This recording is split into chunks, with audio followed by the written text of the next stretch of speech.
Баршаңызға қайырлы күн. Мен Қарағанды қаласының Мағжан Жұмабаев атындағы гимназиясының 10 сынып оқушысы Бақтыбаева Аржан. Және де бүгін талқылайтын жобамның тақырыбы маркетолог мамандығы. Жобаның басты мақсаты болашақта сұранысқа ие болатын мамандықпен танысу, яғни маркетинг саласымен таныстыру. Міндеттермен таныстыру, және де мамандықтың өзектілігін анықтау, не себепті ерекше екенін талқылау, және де осы мамандықтың пайдасын анықтау. Және де соңғы әрі маңызды себептің бірі ол өзінің позициямды қорытындылау. Маркетолог ол нарықта тауарлар мен қызметтерді жүргізетін маман. Және де ол аудиторияның талғамы мен қалауын білетін, әлеуетті сатылым және де сатым алушылар мен талап ететін нәрсені дәл ұсыныла алатын маман болып келеді. Мысалы, кез келген фирма иесіне өзі өндіріп жатқан қандай да бір тауардың қаншалықты сұраныста екенін біліп, және де оны дұрыс талқылай біле, оны қаншалыға бағалауға болатынын анықтайтын маман. Маркетологтың міндеттері. Біріншісі ол маркетингтің стратегиясын құру және енгізу. Жалпы қандай да бір компаниялардың бастамасын бастайтын ол маркетолог болып келеді. Және де келесі міндеті ол белгілі бір процестің немесе жобалардың әсеріне талдау жасау. Ал келесі ол ең маңыздысы ол брендті дамыту. Және де соңғысы ол әзірлеуден іске асыруға дейінгі жарнамалы кампаниялардың жүргізілуі. Яғни қандай да бір компанияларға жарнама жасау. Осы мамандықтың өзектілігі.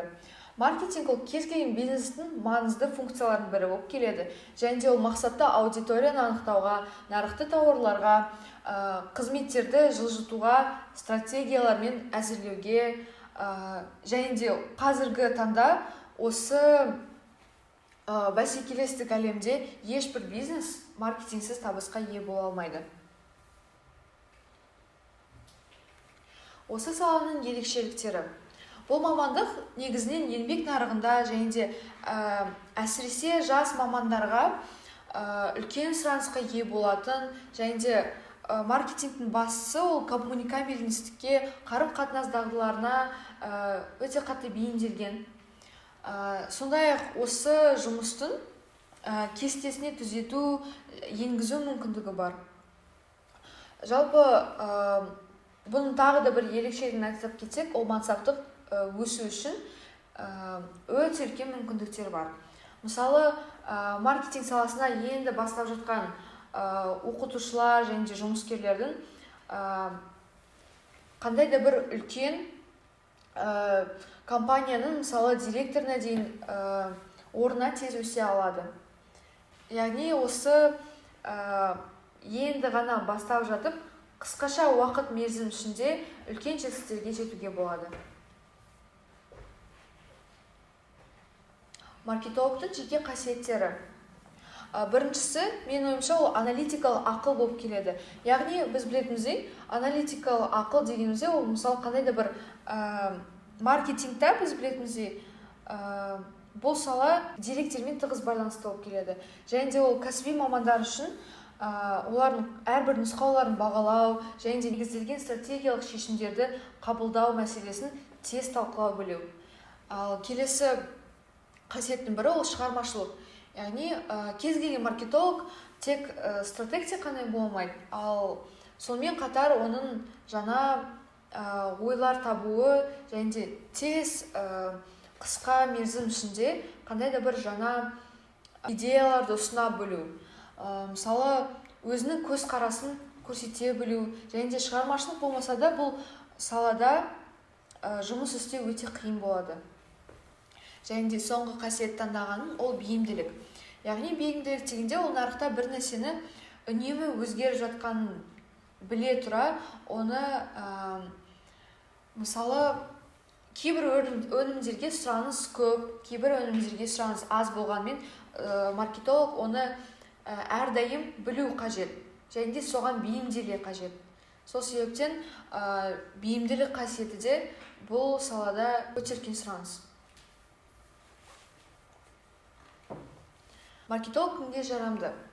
Бұл мамандық сізге қолайлы егер сіз ақпараттан жұмыс істеуді білсеңіз, және де маркетолог мәліметтерді талдай білуін, ең басысын бөліп көрсету, және де үлкен ақпараттан тек маңыздысын ала білу маман болып келеді. Және де бұл мамандық өз күшіне сенімді, табанды, мақсатты кез келген кәсіби даулы жағдайларда анықтай шешіп біле алатын, таба алатын адамды маркетолог маманына шақырады. Тағы да қоса кеткенім, ол маркетолог маманын таңдап жатқан адамда коммуникабельность болу керек. Яғни әрбір адаммен тіл табысуы және де коммуникабельді болуы өте маңызды болып келеді. Оның пайдалары.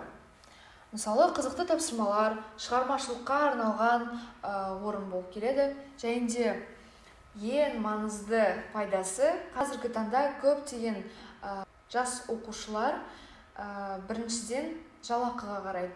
Яғни көбінесе жалақы басты таңдаудың себебі болып келеді әрбір мамандықтан. Сол себептен біз бұл басты пайданың біріне қостық. Тағы да бір пайдасы ол мансап перспективалары және де ірі компанияның директор деңгейіне дейін. Яғни қысқа мерзім уақытта үлкен жетістіктерге жетуі. Бұл жерде мен 3 маркетологты көрсеттім. Ол әлем бойынша ең үздік маркетологтардың бірі Филипп Котлер. Және де ол өзінің тек маркетолог саласында ғана емес, жалпы мұғалім ретінде де танылған тұлға болып келеді. Екіншісі ол Эльнара Петрова, яғни Ресей еліндегі атақты маркетологтың бірі. Және де біздің Қазақстандағы жас маманның бірі, және де қазіргі таңда үлкен жетістіктерге жеткенін Расул Абдуллаев. Не себепті мен бұл маркетологтарды көрсеттім? Мен ойымша, бұл бізге үлкен мүмкіндік ретінде көрсетуге болады. Яғни жас оқытушыдан бастап үлкен жетістіктерге жетіп, өз маманның ең үздігі бола алатынын көрсету білу. Және де қорытындылай кетсек, бұл мамандықтың өзектілігі күн сайын өсіп жатқан. Және де жастарға болашақта мамандықты таңдауға өзімнің жеке ойымды қосып, және де дұрыс түсіндіре алдым деген ойдамын. Назарларыңызға рахмет.